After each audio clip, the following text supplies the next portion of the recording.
Morning students, आज इस video के द्वारा हम क्लास सेकंड में जो इंग्लिश की बुक है उसका लेसन फोर्थ रीड आउट करेंगे। तो लेसन का नाम है द लिटिल गोल्डन फिश, कि एक छोटी सी सुनहरी मछली। ठीक है, इसके पढ़ेंगे अब इस लेसन को। Once there lived a poor fisherman and his nagging wife.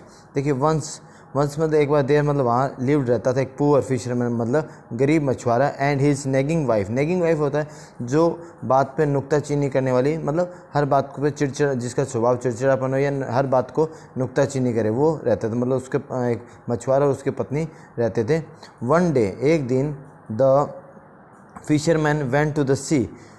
एक दिन जो मछुआरा वो कहाँ गया, समुद्र पे गया, एंड कॉट एक गोल्डन फिश, और उसने एक सोने की मछली पकड़ी। द फिश पील्ड होता प्रार्थना करना, रिक्वेस्ट करना। Oh please let me go, oh please मुझे जाने दो, कृपया मुझे जाने दो। I am the king of the sea, मैं इस समुद्र की का राजा हूँ, ऐसा वो मछली कहती है, उससे मतलब प्रार्थना करती है।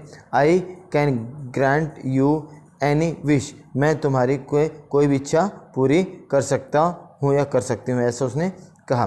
द फिशरमैन वॉज सरप्राइज, जो ये सुन के जो मछुआरा था वो बहुत ज़्यादा आश्चर्यचकित होता है। To C the golden fish, उस सुनहरी मछली को देख के, एंड लेट इट गो, और उसे जाने दिया। He went home and told this, वो घर जाता है और बताता है टू हिज वाइफ, अपनी पत्नी को। एंड शी बिकेम एंग्री, और ये सुन के उसकी पत्नी नाराज़ हो जाती है।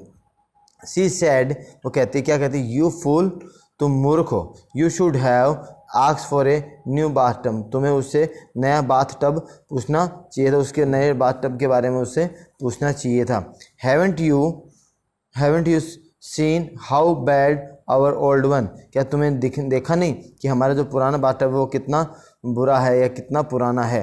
So the fisherman went to the sea again and told the golden fish about his wife's, और फिशरमैन दोबारा जाता है सी पे, जो समुद्र पे, एंड अगेन दोबारा, एंड टोल्ड बताता है किसको, गोल्डन फिश को, अबाउट हिज वाइफ विश, अपनी पत्नी की इच्छा के बारे में। व्हेन ही केम होम, जब वो वापस आता है, he found a brand new bath tub, तो घर आके वो देखता है कि उसके घर में एक नया बाथ टब है।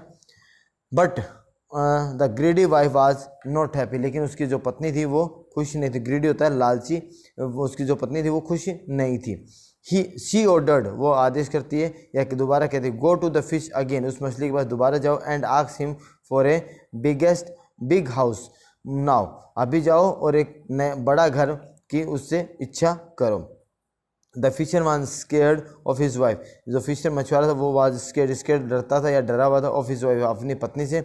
And he went to C the golden fish, वो दोबारा उस सुनहरी मछली के पास जाता है। Again when the fish heard about the new wish, अब उस मछली ने उसकी नई इच्छा के बारे में सुना। ही सैड, वो कहती, I will grant you the wish because, मैं तुम्हारी इच्छा पूरी कर दूँ, बिकॉज, क्योंकि, यू आर ए काइंड, तुम दयालु हो। गो बी हैप्पी, जाओ और खुश रहो। When the fisherman reached home, तो फिशरमैन जब घर पहुंचता, he found his wife in a place wearing expensive cloth, वो देखता कि उसकी पत्नी, एक पैलेस होता है महल में, वियरिंग एक्सपेंसिव क्लोथ, एक्सपेंसिव और महंगे क्लोथ्स मतलब कपड़े, महंगे कपड़े पहने हुए वो।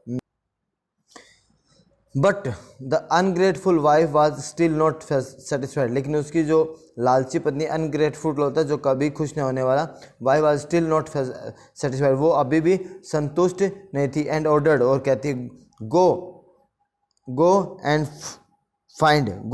Find that the fish right now, अभी उस मछली को ढूंढो। And ask him to make me the queen of this world, और उससे कहो कि मुझे इस दुनिया की महारानी मतलब रानी बना दे।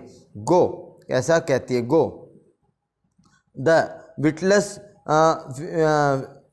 Fisherman run to find the fish, witless होता है जो अपना पागल है, जिसका दिमाग का इस्तेमाल नहीं होता, जो मूर्ख होता है उसको विटलेस बोलते हैं।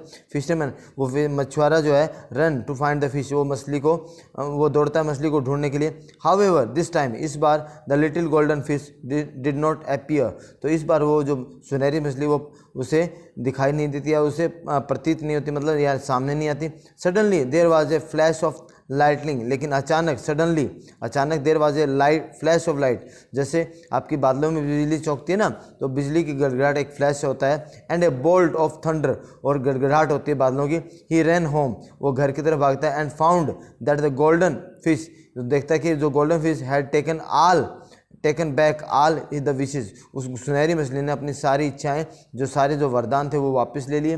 द फिशरमैन रियलाइज्ड, अब फिशरमैन को महसूस होता है that if he had not listened, यदि उसने अपनी पत्नी की बात नहीं सुनी होती, टू हिज ग्रीडी वाइफ, अपनी लालची पत्नी की, they would not have lost the bath tub, उन्होंने अपना वो bath tub and the palace and would have be very rich, और न तो उसने बाथ टब खोया होता, न वो महल खोया होता, and would be have been very rich, वो बहुत ज़्यादा अमीर हुए। तो इस पाठ से हमें ये शिक्षा मिलती है कि हमें अधिक लालची नहीं होना चाहिए, जो हमारे पास होता है हमें उसी में संतुष्ट रहना चाहिए।